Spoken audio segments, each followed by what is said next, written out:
अस्सलाम वालेकुम। आज का जो हमारा चैप्टर है वो है chapter number 4 from first year biology. इसका हमारे पास जो टॉपिक है वो है द सेल।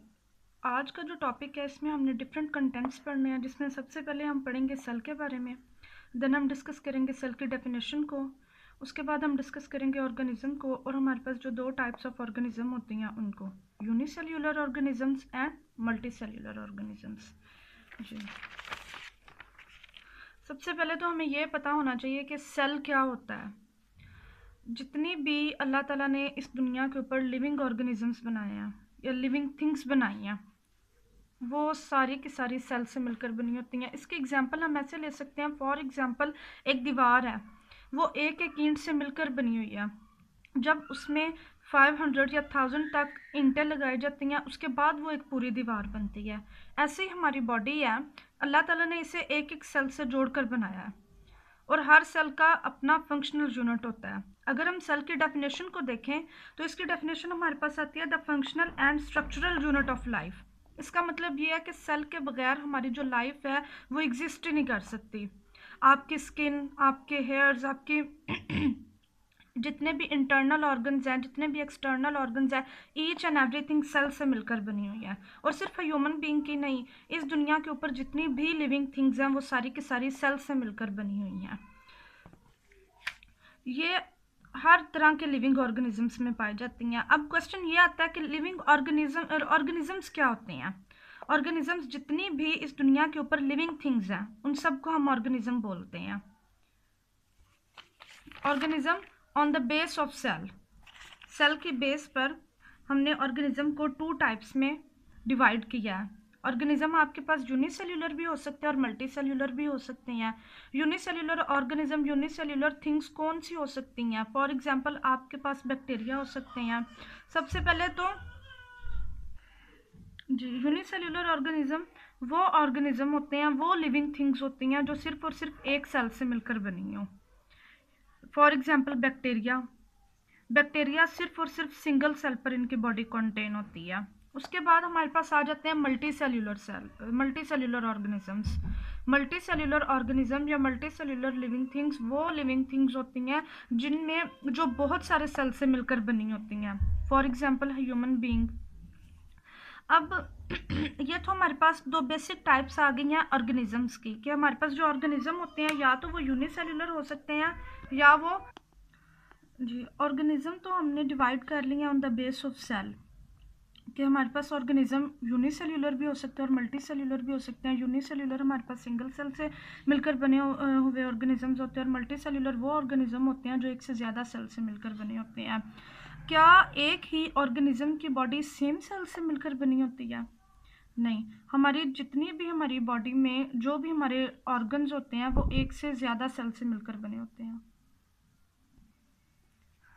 हमारी जितनी भी बॉडी होती है वो सेम टाइप ऑफ सेल से मिलकर नहीं बनी होती। हमारी सारी की सारी body different types of cell से मिलकर बनी होती है। देखिए, जो हमारे स्किन के सेल्स होते हैं वो हमारे हेयर के सेल के साथ नहीं, जैसा कि हमारे स्किन सेल डिफरेंट होते हैं, हमारे इंटरनल ऑर्गन के जो सेल हैं वो डिफरेंट होते हैं, हमारे जो ब्रेन सेल हैं वो डिफरेंट होते हैं। इस तरह हमारी बॉडी के जितने भी पार्ट्स हैं वो डिफरेंट टाइप्स ऑफ सेल से मिलकर बने होते हैं। यहाँ पर अगर हम एक एग्जांपल लें, सिर्फ और सिर्फ ब्लड की अगर हम एग्जांपल लें, तो हमारे ब्लड में 3 टाइप्स ऑफ सेल पाए जाते हैं, red blood cell and platelets. ये तो इंट्रोडक्शन था सिर्फ और सिर्फ सेल का। अगर हम इसका एक ओवरव्यू लें तो सबसे पहले हमने पढ़ा है cell, all the living things are made up of cell. और अगर हम इसकी डेफिनेशन को देखें तो डेफिनेशन है the functional and structural unit of life. Cell के बगैर लाइफ एग्जिस्ट नहीं हो सकती। ये ऑल टाइप्स ऑफ ऑर्गेनिजम्स में पाया जाता है। ऑर्गेनिजम्स क्या होते हैं? जितनी भी लिविंग थिंग्स होती हैं वो ऑर्गेनिजम्स होते हैं। For example plant, bacteria, human being, animal etcetera. Organism हमारे पास आ जाते हैं 2 टाइप्स में, unicellular organism and multicellular organism.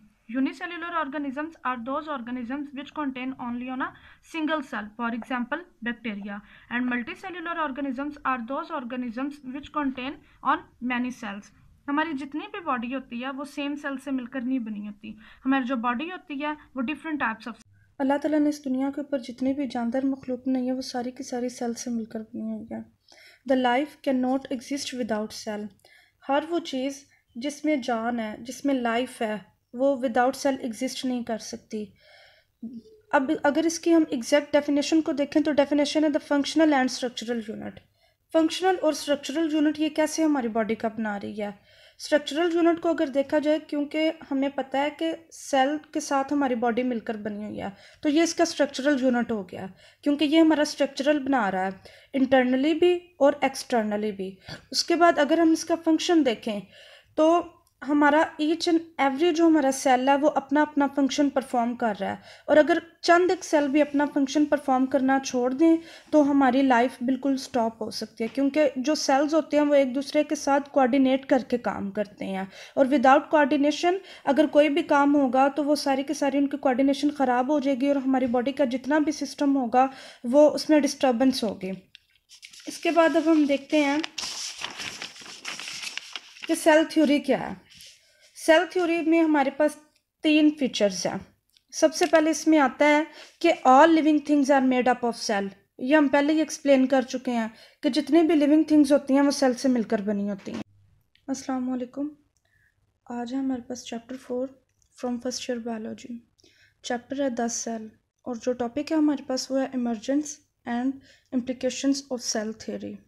कि सेल थ्योरी कैसे डिस्कवर हुई, किसने डिस्कवर की, और सेल थ्योरी के जो साइलेंट फीचर्स हैं वो क्या क्या है। इसमें जो हम कंटेंट्स पढ़ेंगे वो होंगे हमारे पास, सबसे पहले हम इंट्रोडक्शन करेंगे सेल का, कि सेल क्या है। फिर इसके बाद हम सेल थ्योरी डिस्कस करेंगे, और इसके बाद हम डिस्कस करेंगे कि सेल की डिस्कवरी कैसे हुई, और step by step cell theory कैसे हमारे पास आई। जी, सबसे पहले हमारे पास सेल। सेल का मतलब होता है कंपार्टमेंट, अ स्मॉल रूम और कंपार्टमेंट।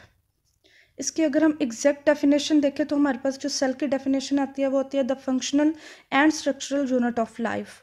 अब हम इसको फंक्शनल और स्ट्रक्चरल यूनिट कैसे कह सकते हैं, क्योंकि हमें पता है कि all living things are made up of cell. इस दुनिया में जितनी भी अल्लाह ताला ने जिंदा जानदार मखलूक बनाई है वो सारी की सारी सेल से मिलकर बनी है।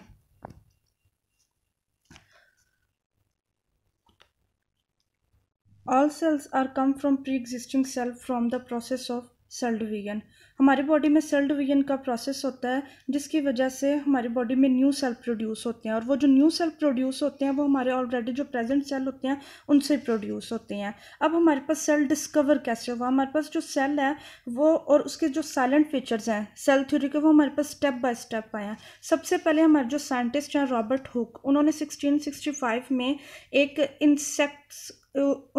इंसेक्ट की स्किन ली, और स्किन को जब उन्होंने ऑब्जर्व किया, ऑब्जर्व करने के बाद उन्हें हनी लाइक कंपार्टमेंट नज़र आए उसकी स्किन में, और उन कंपार्टमेंट्स को उन्होंने सेल का नेम दिया। सबसे पहले जो सेल की टर्म है वो रॉबर्ट हुक ने हमें इंट्रोड्यूस करवाई थी।